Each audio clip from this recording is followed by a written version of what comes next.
मोटू पतलू और जाली कसाई की वारदात। एक दिन ईद से पहले की बात है। सुबह के वक्त मोटू बड़े खुश होकर पतलू को कहता है, पतलू देख हमारा बकरा कितना प्यारा है ना। पतलू हंसता है, मोटू उस बार तो पूरा मोहल्ला रश्क करेगा। तभी छाला भाई आते हैं। वो कसाई तो बनते हैं मगर दिल के बहुत ही मुकार होते हैं। वो बकरा देखकर कहते हैं, वाह वाह क्या शानदार बकरा है। लेकिन दिल में सोचते हैं, ये बकरा तो सीधा मेरी दीग में पकेगा। रात का वक्त होता है, सब सो जाते हैं। चपके चपके छाला भाई आते हैं, बकरा खोलते हैं और ले जाते हैं। सुबह होती है, मोटू जागता है और जोर से चलाता है, पतलू वो हमारा बकरा गायब है। पतलू घबरा जाता है। वो कहता है, मोटू हमें मोहल्ले के सब कसाईयों से पूछना पड़ेगा।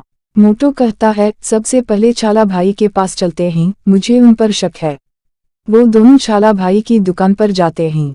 मोटू गुस्से में कहता है, छाला भाई हमारा बकरा कहाँ है। छाला भाई घबरा कर बोलते हैं, नहीं भाई मैं तो सिर्फ गाय काटता हूँ। अचानक पीछे से आवाज आती है, म्यों म्यों। पतलू कहता है, मोटू आवाज सुनी, बकरा अंदर है। मोटू फौरन दुकान के अंदर जाता है और छरी छाला भाई के हाथ से छीन लेता है। वो गुस्से से कहता है, ये बकरा कुर्बानी के लिए है, चोरी के लिए नहीं। मोहल्ले वाले भी आवाज सुनकर आ जाते हैं। सब मिलकर छाला भाई को पकड़ लेते हैं और पुलिस को बुलाते हैं। पुलिस आकर छाला भाई को ले जाते हैं। फिर ईद के दिन मोटू और पतलू बड़े खुश होते हैं। मोटू कहता है, पतलू ईद हो तो ऐसी। पतलू हंसता है, और बकरा हो तो हमारा। जिसको मोटू पतलू की ये कहानी पसंद आई हो तो वो चैनल को सब्सक्राइब कर लें। शुक्रिया। प्यारे बच्चों के लिए मज़ेदार कहानियाँ चैनल पर मौजूद हैं।